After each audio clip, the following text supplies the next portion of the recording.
ఏం పని చేస్తారు మీరు? వ్యవసాయం. వ్యవసాయం. ఎన్ని ఎకరాలు ఉన్నాయి? 5 ఎకరాలు. 5 ఎకరాలు. రైతు బంధు పడ్డదా? పర్లేదు. ఇవాళ ఎన్నో తారీఖు? 28. ఇవాళ 28వ తారీఖు. ఇప్పటిదాకా రైతు బంధు పర్లేదు. కేసీఆర్ ఉన్నప్పుడు అప్పుడు 28 లోపట్నే పడ్డాయి. మరి అప్లికేషన్ ఏంది మళ్ళా దేని కొరకు మళ్ళా పెట్టు అని అంటాను. రేషన్ కార్డు అవన్నీ తీసుకురండి, మన కరెంటు బిల్లు అవన్నీ కాగితాలు పట్టుకొచ్చుకోండి గ్రామ పంచాయతీలకు 8-9 ఇంటికి అంటారు. కేసీఆర్ ఉన్నప్పుడు మంచిగా ఉండదా? కేసీఆర్ ఉండగా జల్ది వేసిండ్రు రైతులకు.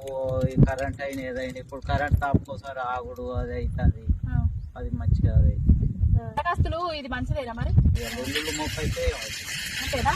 కేసీఆర్ మంచిగా చెప్పింది మీకు అందరికి. మళ్ళీ వస్తారు, మాయ మాటలు చెప్తారు, మోసపోతే గోస పడతామని చెప్పారు. చెప్పిండా చెప్పలేదా? భాగంగా వాటికి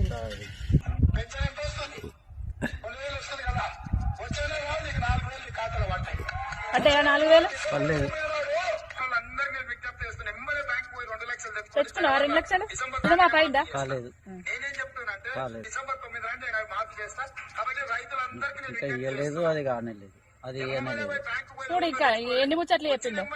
అవన్నీ కాలేదు, ఉత్తగా మాయ మాటలు చెప్పినట్టే అది అయింది కానీ కానేలేదు.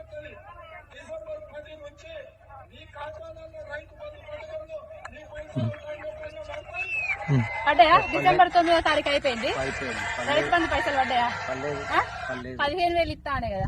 15,000 ఇది లేదు. అంటే 10 గుంటలకు ఏమో వేసిండో అన్నీ ఆపింది అంతే. ఇవి 10 ఎకరాల లోపు నేర్తామన్నారు, అవి దాన్ని చూసారు.